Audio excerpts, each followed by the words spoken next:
Hello everyone, welcome back to the Craft of the Draft channel. We are outside Marvel Stadium. We've just finished night one of the AFL Draft. The first round is all complete.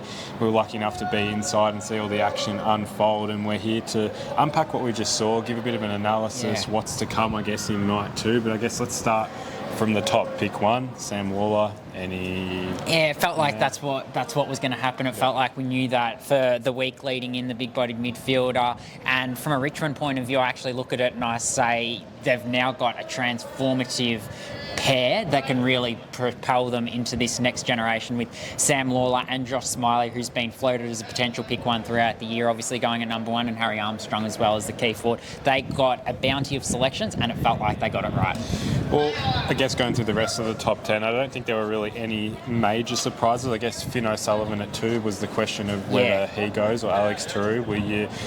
Do you have question marks over that? Do you reckon Finn O'Sullivan's the right choice? I know North have taken a lot of mids recently, so right or wrong? Yeah, the way I look at it is North Melbourne needed a key defender in this draft and they were able to acquire one with Matt Whitlock. Now, what's the price of that going to be? They're going to need to win a few games next season, otherwise they've traded away potentially the top pick for 2025 to address that list need as a result of wanting to get Finn O'Sullivan. Did they need a midfielder? Probably not, but he's such quality that you can understand why they wanted to take him, and they were still able to address that key defender need. So Jagger to Carlton, Sid to Adelaide, so stays in his hometown. Were you happy with Ashcroft at 5? I personally wasn't a fan of that. I think that's just ridiculous. Feel like he should have gone higher? Yeah, and it felt that way too. So we spoke to him at his press conference and he spoke about the fact that he felt like he established himself as one of those top players in the competition, top players around the country, and would love to have gone as high as possible. And it did feel like clearly in an open draft he would have gone higher. It would have been great to see the bid higher. Unfortunately, it's not something that tends to happen. Josh Smiley to Richmond at pick 7 feels like a bit of a steal. And we were speaking before this draft started that maybe it's the fact that we've forgotten that he had a poorer season in terms of form, but he probably stacks up very well. And we were speaking, if you had to take him or Lawler, you'd probably take Smiley based off, I guess, the season in terms of consistency at the very least. And even though it was poorer, he played all year. And that's what I was going to say. About it. So, bit of a steal. You talked about Smiley's form. I don't subscribe to the idea it was poor. It just maybe wasn't as good as we were expecting, but it was still top 5 worthy. And I still know a lot of people that think he deserved to go a bit higher than he did. What a steal for Richmond, as we talked about, getting both him and Lawler. Moving down the order a little bit, Toby Travali to St Kilda, maybe a little higher than we expected. Yeah, I think so. From a St Kilda point of view, I think it's really important that he develops into a midfielder, a speedy midfielder that gives them a bit of dash, because that's what they need. They need some bite through that midfield. We've talked about that in the lead up to the draft. If they're drafting him as a half-back, it's important that he does become that player so that he addresses the list need. Lombard comes through at pick 9. I think that was quite fair. And Isaac Kako at 13, probably, fair. I had Kako a little lower, but I think 13 probably fits the bill. Yeah, it fits the bill. It'll be interesting. There's so many small forwards in that sort of range with Kako, Datoli, Hannaford that were all taken tonight, Alger around the range as well. It'll be interesting to watch all their careers play out and how they compare with each other, given they were viewed in a very similar vein in their under-18s year.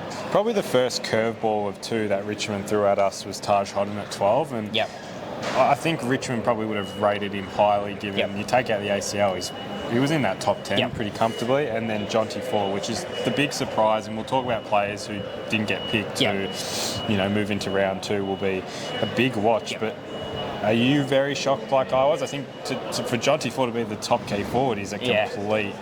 That's out of nowhere. It's still taking me a little bit to process that as someone who has obviously been so high on Joe Shanahan, and I've talked about the fact that he probably deserved to be that first player picked, and we'll talk about the fact that he wasn't the first player picked, as we have a few people walking past, so sorry about the background noise, but it felt like it was either going to be Joe Shanahan, Harry Armstrong, or Jack Whitlock. The fact that it's Jonty Ford is a big surprise, an aggressive player, someone who's able to get up the ground, take contested marks, and be really effective in that way, so a different type of key forward, and maybe it combines a little bit of Armstrong's strengths and Shanahan's strengths, but I still would have had that pair above Jonty Ford. So Port Adelaide moved up for Joe Berry. Got their man pretty. He's obviously models his game on Robbie Gray and got his shirt from Matt Primus. Bo Allen goes to West Coast. I think the interesting thing was, those interstate clubs always say, well, do we really need the players from our state? they do land there, do you still, I mean, even back to Draper, do you think Draper and Allen are the right fit? I think Draper can be, yeah. I think initially I didn't think he would be. I haven't watched as much of him this season as some other players, but I think he can certainly add a little bit to that midfield mix. Bo Allen, I don't see that as being as much of a fit, so it'll be interesting to see how that plays out. Murphy Reader Freo, Ollie Hannaford to GWS. Now, we keep having debates about where he'd fall, and he went higher than probably we both expected. I think you said like 20s, high 20s. I had him in the 30s. I mean, he was always going to go high. I just didn't think that, you know, the consistency across the whole season was going to seem that high, but GWS get him. And again, surprise packet, they take Cody Angove as well, pick 24. How shocked were you at that? I mean, huge, because they've been linked to a few different types of players. I think both those players, the one thing I'll say, it suits their style of footy, at least. Ollie Hannaford brings that pressure, and I really like what he's going to bring. I think he'd be that Bo McCreary type of player, the Sandhurst Junior, and Cody Angove. GWS have made a habit of springing surprises on us, and they continued it tonight. Well, I did feel like the Phoenix Gothard type selection, but I mean, we commented if they didn't take, you know, an Angove, we thought Jack O might be there down the line. So they went to Mildura to meet Jack O. He might be one that comes into the mix tomorrow night. So, every potential. Jesse to top. Oh, well, I'll go back to actually Luke Traynor to Richmond. There's probably another one that. I don't. The only question we've talked about is concussions. It's been a bit overplayed, but they've taken Taj Hodden and Luke Traynor, two players who have injury concerns and clouds over them. So I'm not sure whether they're just long-term projects. What do you think on those kind of picks? More Luke Traynor. Yeah, Luke Traynor, I'm not concerned. They would have done their due diligence, like we say. It's obviously something that they would have been really confident with. The other part of it is his one-on-one ability. He did show he could shut down Tyler Welsh, though, and that's something that'll develop. And someone who can use the ball as well as him, and at his size and intercepting ability, I think it's a sound pickup. And then moving a bit further down the order to finish, Harry Armstrong goes to Richmond, which probably leads us to the discussion of Jobe Shanahan and Matt Whitlock. North traded up for Matt Whitlock, so you're left with a Jobe Shanahan and Jack Whitlock. I guess those are massive surprises. And what are your thoughts on North trading, Richmond taking Harry Armstrong and Jonty Fall, two keys? So strategies, it's not unusual, but it's bold. It's bold. I think the thing from a Richmond point of view is there's no doubt they needed that marking inside 50. That's something they really needed to address, and they have done that with two key forwards. So I wasn't surprised that they took two key forwards. Just the names of those two key forwards probably surprised me a little bit. But Harry Armstrong is one that fell a little bit further than we expected, but still got his name read out. Obviously, really feel for Jobe Shanahan in particular. Jack Whitlock got to see his brother Matt get selected, and we talked about North trading for him before and how that was a good decision. But hopefully Jobe's time comes tomorrow, maybe surrounded by more people around the Moama Footy Club if he drives back up. Ned Bowman to Sydney as well. That's a surprise packet. I feel like Sydney always drafts Sydney type players. Yeah, I feel like they've probably he's got that right real there. good leap, and he's got that ability to take marks inside 50. So they've been shown up on the biggest stage in the grand final a couple of times. Is he someone that can add to that? I guess we'll wait and see. Well, looking ahead to tomorrow night, what do you want to see in that top end of picks in the second round? You've got Jobe Shanahan, you've got Jack Whitlock. I look at two players that I think will come into talks really early, Alex Dodson and Christian Moraes. I guess what's the direction you see tomorrow night going in? Because it felt like tonight it was a bit of a mix-up. At times it felt like it was heading in a certain direction, and then Taj Hodden comes in, mixes it all up. Ollie Hannaford comes in, mixes a lot of things up. So what's the direction tomorrow?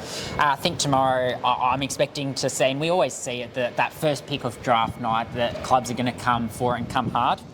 But I think with Jobe Shanahan falling, if there's clubs in this draft that feel like they need a key position forward, then they're going to be paying a premium for that pick, because there's some clubs that see him as the best key forward in the draft, and he's still on the board, which is unbelievable. So there's that, and then there's also the other side of things where clubs might be trading up because they want to take Alex Dodson. Now Richmond might choose to hold on to the pick because we know they're in need of a ruckman who's going to succeed Toby Nankervis, and Alex Dodson's been linked to the Tigers. So there are a couple of players. I guess the other one that I'm interested to see is where Tom Gross lands. He's got a lot of X factor, and I think he's one that could come come up in conversations quite early tomorrow night. Jasper Alga as well, probably another one I'd add to that category. But that is all from Marvel Stadium tonight. Thank you all for watching. Make sure to stay tuned on the Craft the Draft channel for a night to review, and as well coming later this weekend a full recap of the draft. We'll break down each team, where they got it right, where they got it wrong. Thank you all for watching. We'll see you in another video.